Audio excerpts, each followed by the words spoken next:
अस्सलाम वालेकुम जी, welcome back to 360 sports site. Tri nation series का फाइनल मैच आज पाकिस्तान वर्सेस न्यूजीलैंड के दरमियान नेशनल स्टेडियम कराची में खेला गया है और न्यूजीलैंड ने 5 विकेटों से पाकिस्तान को शिकस्त दी है, यानी 5 विकेटों से न्यूजीलैंड मैच जीता है। और Pakistan was fail in its bowling department, batting department में भी पाकिस्तान फेल हुआ है और फील्डिंग डिपार्टमेंट में भी फेल हुआ है। यानी अगर आपका इतना लोएस्ट टारगेट हो, पहले तो मैं आपको बताऊं कि पाकिस्तान का आप ये स्क्वाड लेकर ये चैंपियंस ट्रॉफी में आप क्या एंट्री मारेंगे और क्या चैंपियंस ट्रॉफी में आप मैच जीतेंगे।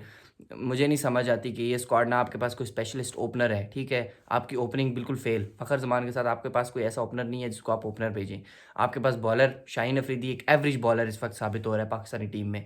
नसीम शाह की भी ऐसा, वो भी ऑफ कॉलर हुआ हुआ है, वो उसकी भी कोई समझ नहीं आ रही। उसका भी कोई मतलब ऐसा ऐसा उसकी ना स्विंग है ना उसकी पेस है, ठीक है। उसके बाद अगर आप बाकी की बात करें जिसमें फ़हीम अशरफ को लाया गया, राना साहब तो बिल्कुल ही आज जो है ना, मतलब उनको जो बैटिंग में जो चांसेस मिले हैं, 2 तो कैच राना साहब के ड्रॉप हुए हैं, उसके बाद भी उन्होंने 22 रन्स किया है। तो इतने चांसेस मिलने के बाद भी 22 रन्स किया है। तो खुशदिल शाह ने आज कुछ ऐसा अच्छा परफॉर्म किया है अगर बॉलिंग की बात करें तो। लेकिन खुशदिल शाह के मैं बिल्कुल भी उसके टीम में सिलेक्शन के बिल्कुल भी अभी तक मैं उसके हक में नहीं हूँ, क्योंकि लीग क्रिकेट की बेस पे आया। जो बीपीएल उसने खेला था अच्छा, उसकी वजह से आपने उसको स्क्वाड में डाल दिया ओडीआई के। कहाँ बीपीएल, कहाँ लीग क्रिकेट और कहाँ ओडीआई के, और ये फॉर्मेट इंटरनेशनल फॉर्मेट। तो ये बिल्कुल भी, ये इस चीज़ के तो बिल्कुल मैं खिलाफ हूँ कि ओडी लीग क्रिकेट में कोई बंदा परफॉर्म करता है और उसको उठा के आप एकदम से स्क्वाड में डाल देते हैं, ठीक है। इसी तरीके से अगर आज अबरार अहमद की बात करें तो अबरार अहमद भी आज जो है वो ऑफ कॉलर नज़र आए, लेकिन एक उन्होंने आउट किया था लथम को, जो कि रिव्यू नहीं लिया रिजवान ने, और रिव्यू लॉस्ट होने के चक्कर में उन्होंने कहा कि हम रिव्यू नहीं लेंगे, और वो वाला जो था वहाँ से सेट बैक एक पाकिस्तान को मिला। अगर वो विकेट गिर जाती तो सीन कुछ और होता, स्नैरियो कुछ और होता। लेकिन वो अबरार अहमद क्योंकि कह रहा था कि मेरा रिव्यू ले लें, लेकिन रिजवान को ऐसा कोई नज़र नहीं आई, और बाकी टीम के भी कह रहे थे कि रिव्यू नहीं है, बाहर है बॉल। लेकिन दोबारा जब दिखाया गया तो वो आउट था, और बिल्कुल एक क्लियर आउट था। टॉस जीतकर पहले बैटिंग करने का फैसला ही पाकिस्तान का गलत था। आपने पिच को सही तरीके से रीड नहीं किया। ना वो बॉलिंग पिच थी, ठीक है, ना वो स्पिन पिच थी। स्पिन अगर पिच थी भी, आपके पास स्पिनर्स कौन से थे। फिर अगर आपकी बात करें बैटिंग की, अगर आप कहते हैं कि बैटिंग विकेट बनाई है, तो बैटिंग तो आपके पास एम ही नहीं है। आपने किस अब मैं तो कहता हूँ पिछला मैच तो चलो जीत गए, पाकिस्तान अच्छा जीता है, ठीक है, नो नो डाउट के सलमान आगा और रिजवान की बहुत अच्छी ज़बरदस्त बैटिंग थी। लेकिन इस स्क्वाड के साथ, इस अप्रोच के साथ आप चैंपियंस ट्रॉफी का कोई मैच नहीं जीत सकते। आपने दोबारा 19 तारीख को न्यूजीलैंड के साथ इधर ही कराची स्टेडियम में वापस आमना सामना करना है। वहाँ पर आप क्या करेंगे, मुझे तो इसकी कोई समझ नहीं आ रही है, किसी किसी को भी समझ नहीं आ रही। ये टीम आप लेकर जाएंगे चैंपियंस ट्रॉफी में, वो तो आपने तो कहा है इंडिया से जीतो, वो इंडिया से नहीं जीतने वाले, वो अब बाकियों से तो जीतें पहले। पाकिस्तान ने पहले टॉस जीतकर बैटिंग की। फ़खर जमान आज बिल्कुल 10 रन पर आउट हुए, लेग साइड पर खेलते हुए। शॉर्ट, अगर मिड विकेट की बात करें, शॉर्ट मिड विकेट या शॉर्ट लेग की तरफ वो खेली है उन्होंने, पैड से बॉल, और उधर कैच हो गए। फ़खर जमान आउट हुए। उसके बाद बाबर आजम, वो अलग बात है कि बाबर आजम ने आज 6000 रन कंप्लीट करके जॉइंट फास्टेस्ट जो है वो बन चुके हैं बैट्समैन। हाशिम आमला के साथ उन्होंने 6000 रन कंप्लीट किए। हाशिम आमला और वो अब एक फहरिस्त में। अगर पिछले मैच में बाबर आजम अगर कुछ रन्स कर लेता तो उसके वो हाईएस्ट स्कोरर बन जाता 6000 रन कंप्लीट करने वाला, लेकिन उसने पिछले मैच में नहीं किया। तो 123 इनिंग्स में हाशिम आमला के भी और बाबर आजम दोनों जॉइंट हैं, और इन दोनों के 6000 रन कंप्लीटेड हैं, ठीक है। उसके बाद बाबर आजम जो है उन्होंने 29 रन किया 34 बॉलों पर, एक चौका, 4 चौके और एक छक्का उन्होंने लगाया। साउथ शकील की भी कोई समझ नहीं आई। शुरू में कवर ड्राइव इतनी अच्छी खेले थे, ऐसा लग रहा था कि बड़ा ज़बरदस्त खेलने वाला है साउथ शकील, लेकिन ब्रेसवेल ने पकड़ा। आज तो ब्रेसवेल और मिचेल सेंटनर और रोर्क, इन्होंने पाकिस्तानी टीम को बांध के रखा है। यानी कि 100 रन्स इन इन तीनों ने मिल के दिए हैं, और 100 रन्स में अगर विकेट्स की बात करें तो कोई 7-8 विकेट्स इन्होंने लिए हैं। तो साउथ शकील आउट हुआ। फिर मोहम्मद रिजवान और आगा की अच्छी पार्टनरशिप लगी, पहले की तरह उन्होंने फिर दोबारा पार्टनरशिप लगाई। तकरीबन 80 से ऊपर रन्स की पार्टनरशिप लगी। मोहम्मद रिजवान ने 46 रन्स किए 76 बॉलों पर, जिसको विल और ओर्क ने पकड़ लिया। फिर मोहम्मद रिजवान ने 4 चौके लगाए, एक छक्का लगाया। सलमान अली आगा फिर आज अच्छा खेल रहा था, लेकिन फिर ब्रेसवेल ने उसको पकड़ा है भाई। ब्रेसवेल और मैं कहता हूँ विल और ओर्क और सेंटनर, इन तीनों ने पाकिस्तानी टीम को बांधा है आज। सलमान अली आगा ने 45 रन किया, एक छक्का एक चौका लगाया। तैयब ताहिर का नंबर मुझे समझ नहीं आ रहा कि वो 6वें नंबर पे उसको भेज रहे हैं, क्यों भेज रहे हैं। उसको अगर भेजना है तो उसको एज एन ओपनर आप ट्राई कर सकते हैं।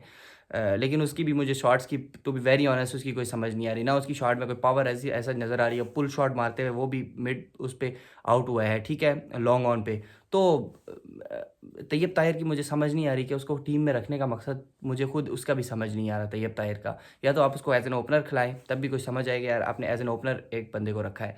लेकिन उसकी 6वें नंबर पे ना उसका नंबर है और ना उसे परफॉर्मेंस हो रही है और ना उसमें जोर है। खुशदिल शाह, बीपीएल की बेस पे आप लेकर आए, लेकिन खुशदिल शाह कुछ भी नहीं है। 7 रन। फ़हीम अशरफ आज 2 चांस मिलने के बाद भी 22 रन। शाबाश। शाहीन अफरीदी, मैं ऑलराउंडर हूँ, मुझे ऑलराउंडर कहें। कैसे आपको ऑलराउंडर कहें? जिस तरह आपने शॉट खेली, आप हर शॉट जो है वो लेग की तरफ खेलते हैं और आप कहते हैं आपको सब ऑलराउंडर कहना शुरू हो जाए। आप तो इस वक्त पाकिस्तान टीम में बॉलर भी सही तरीके से आप काम नहीं कर रहे। आप भी ऑर्डिनरी बॉलर हैं इस वक्त, ठीक है। और आपकी पेस, मैं देख रहा था शुरू की बॉल में, नई बॉल में भी, भले नई बॉल से उसने अच्छे ओवर्स किए हैं, तकरीबन 5 ओवर में उसने कम, मतलब 20 25 30 रन दिए हैं। लेकिन शुरू की बॉल में भी उसका पेस मुझे 140 से कम ही नज़र आया। 140 से ऊपर कोई इक्की दुक्की बॉल गई है, कोई उसकी 140 से ऊपर बॉल नहीं थी, ठीक है। शाहीन शाह अफरीदी 1 रन उसने किया। नसीम शाह 19 रन। नसीम शाह थोड़ा बेहतर खेला है। वो तो पाकिस्तान तो 242 की है, लेकिन अगर नसीम शाह और इसकी फ़हीम अशरफ के जो कैच छूटे हैं, अगर ये फ़हीम अशरफ आउट हो जाता तो ये 200 भी नहीं कर पाते। 200 भी टारगेट जो है वो मुश्किल था पाकिस्तान के लिए देना। अबरार अहमद 1 रन, नसीम शाह ने 19 किया है। बॉलिंग की बात करें तो न्यूजीलैंड ने, डफ़ी ने 1 विकेट ली है 48 रन देकर 7 ओवर्स में। विल ओरोर्क जिसने 4 विकेटें ली हैं आज, 43 रन दिए हैं 9.3 ओवर्स में, और पाकिस्तानी टीम को बांधा है आज इसने, मतलब आउट क्लास किया है पाकिस्तानी टीम को। ब्रेसवेल ने 38 रन दिए हैं 10 ओवर्स में, 2 विकेटें लिए हैं। बहुत ज़बरदस्त ब्रेसवेल की भी फंसा रहा था और पकड़ रहा था। और इसके बाद अगर मैं सेंटनर की बात करूं, 10 ओवर्स में 20 रन दिया है, यानी 10 ओवर में 20 रन, इसे कहते हैं बॉलिंग। इसे कहते हैं आपके स्पिनर्स। ब्रेसवेल जो है वो सेंटनर, आप एक अगर स्पिनर समझे ना, एक स्पेशलिस्ट स्पिनर, तो वो सेंटनर है न्यूजीलैंड की टीम में। उसके अलावा अगर ब्रेसवेल का किरदार हम देखें पाकिस्तानी टीम के एज़ कम्पेयर टू, तो पाकिस्तानी टीम में जैसे सलमान अली आगा का किरदार है, इस तरह ब्रेसवेल का किरदार है, ठीक है। तो ब्रेसवेल ने तो 2 विकेटें ली हैं। मिचेल सेंटनर जो उनका एक पक्का स्पिनर है, उसने 2 विकेटें ली हैं 20 रन देके 10 ओवर्स में। और फिलिप्स ने जो है वो 41 रन दिए 6 ओवर्स में, कोई विकेट हासिल नहीं की। तो ये होती है बॉलिंग। आपका विलो रोर्क भी परफॉर्म कर रहा है, फास्टर भी, उसने जो शुरू में आके बाउंस मारे फ़खर जमान को, वो तो बिल्कुल समझ ही नहीं आ रही थी उसको बॉल। तो ये होती है बॉलिंग, ठीक है। इसके बाद अगर हम पाकिस्तान की बॉलिंग की बात करें या न्यूजीलैंड की बैटिंग की, चले पहले बात करते हैं।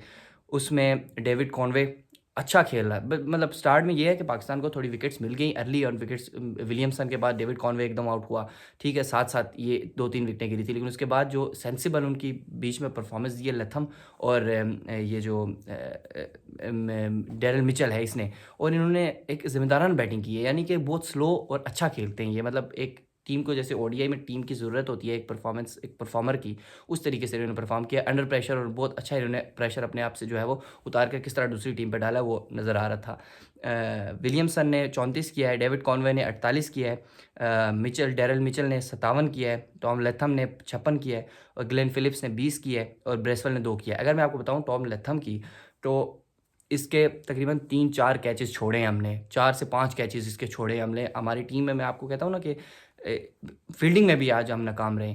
3 से 4 कैचेस हमने लतम के छोड़े। फिर एक एलबीडब्ल्यू हो रहा था, वो एलबीडब्ल्यू हमने रिव्यू नहीं लिया, रिव्यू लॉस होने के चक्कर में वो चला गया।